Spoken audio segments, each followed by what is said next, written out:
Anselm Cross is one man who knows the true meaning of the adage, old is gold. After 25 years of turning old bottles and glasses into beautiful pieces, this venture was well worth it. Hi, I'm Anselm.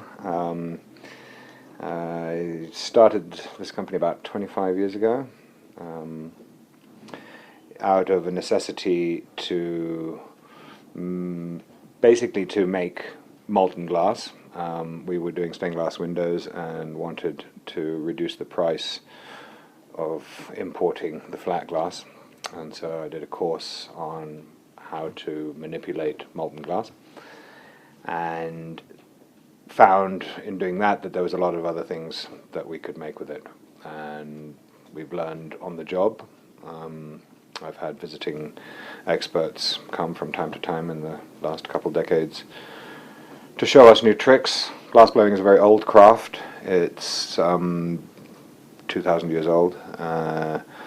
The techniques and the biology and the mechanics and the dance of it are the same since it was invented. There's no real huge technological innovations in, like, for example, in our computing story. And then was captivated by it. It's a magical thing. It's very challenging. It's very difficult to do. It's very beautiful. Glass is kind of magic stuff, both molten and solid, and so I like very much the refractivity of it. And obviously, when we were learning, the ugliest lump that we made was still kind of good looking. So the instant gratification part of it appealed to me.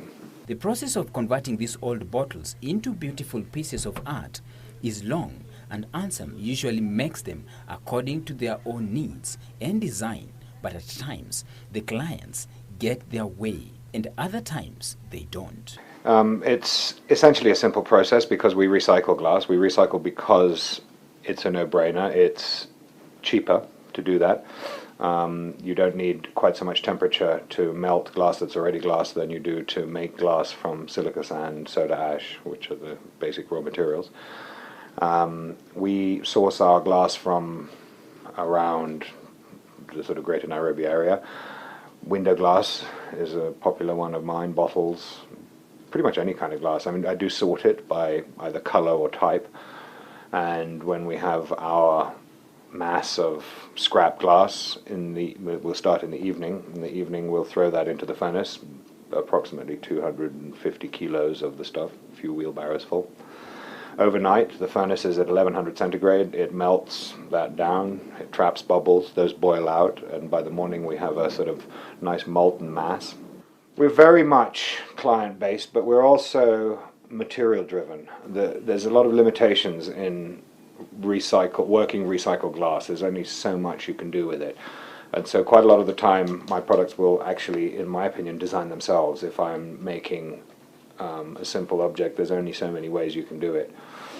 Having said that, there are clients, and this is since we began, who will come and they will say, look, I've got this thing, I would like you to make something like it. And I accepted this really to the larger part because actually I regarded it as a way of learning more and as more of a challenge if we could try and fulfill this. Having done that now for 2 decades, I'm kind of pulling back a little bit because there are so many millions of products that we make and could possibly make that it's just physically impossible to do it all, so we have to kind of curate a little bit our designs down. So yes, if it's an old design of ours, I will try and replicate it. Within reason, I will try and do things for people, but one-off things. I had a guy call me this morning, he wants a sculpture of a black taxi, and I had to say no because the amount of time that I would have had to divert to that, it wouldn't have been cost effective because of the cost of opportunity cost in our production. In an industry where the players are few and far between, there are a myriad of challenges. Glass blowing it's tough. It's really tough to do. It's tough to learn. It's incredibly skill heavy. Doing it with recycled glass, you're adding another level of difficulty to that. And then you add the layers of doing business in Kenya, which has its own challenges.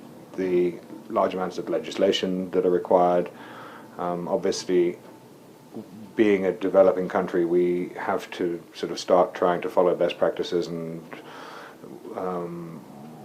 Western ideals, if you want, in workplace policies and eco-friendly policies and things like that. We don't just recycle glass, we recycle oil, we recycle packing material.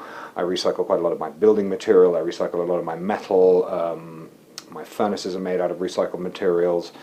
I basically want a sort of zero-sum waste product at the end of the day. We live on the edge of a very area of natural beauty, so just to be aware of that. This is a challenge. I get charged by NEMA for the privilege of recycling, and still then we struggle to find used oil, for example. That's a challenge. It's very much in demand. But having said that, the love of our craft, I think, has shone through, so to speak. It's made us into who we are. We'll never be millionaires, but we have a very high profile because we have a very strong ethic.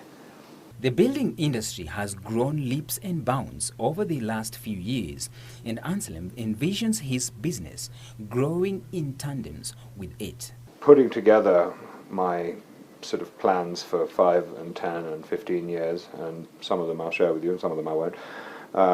The general idea is to continue to learn and improve, to publicize ourselves actually, because we are very kind of educative to the large part. A lot of people don't really know about the material, they don't know about our products, they don't know about the possibilities, and not just to improve our sales, obviously that would be a good kind of outcome, but just to give people an idea. I mean, glass it's a medium like stone or metal or wood or bone or any of these things, paper, that you can do something with, and actually it's kind of lonely being the only people doing what we do. There are a few little sort of up-and-coming people who work with glass in various ways, but none quite as comprehensively as we do. And so my sort of usual aim is to educate all the time, and to penetrate all the time, and to improve all the time. So that's kind of my overall plan.